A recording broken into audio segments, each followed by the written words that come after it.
komputer yang untuk call center itu ya semua direkam. Itu call center, Pak. Jadi sama dengan kalau kita telepon darurat tuh. Ya. Nah, jadi dia 24 jam harus standby. Ya. Jadi jangan sampai ada masyarakat telepon 10 kali ditelepon baru saya nyambung. Itu nggak boleh. Nah, kita serius melayani masyarakat. Dia kan sadar sendiri. Dia kan sadar sendiri. Iya kan? Kalau masyarakat tidak melayani dia antipati. Nggak mau dia.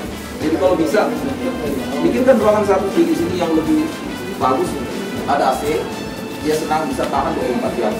Kasih kopi, dispenser. Dia dulu bergantian aja Pak. Tapi intinya tidak boleh kosong 24 jam. Jadi sampaikan Pak Izari. Iya kan? Intinya kita tidak pernah. Ya. Walaupun itu PDP dulu, kita tidak boleh lupa. Kita tidak boleh lupa. Yang bahaya kalau terjadi lagi serangan medis ya.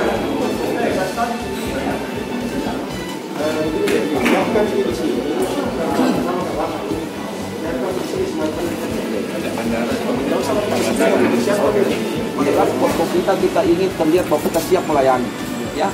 Jangan justru masyarakat butuh kita tidak siap. Jadi kita harus siap sebelum masyarakat butuh. Itu yang saya ingin pastikan di sini. Apa yang perlu dibenahi dalam tinjauan ini Pak? Ya itu antara lain fungsi pelayanan hotline itu. Saya tidak ingin ada masyarakat nelpon tidak ada yang angkat Pak. Ya, jadi kita lebih siap melayani mereka dibanding masyarakat. Ya, Call center Pak ya? Iya call center Pak. Hotline kita 24 jam. Ya, kasih ya Dek. Ya. Jalan ke bandara. Ya, kasih dulu.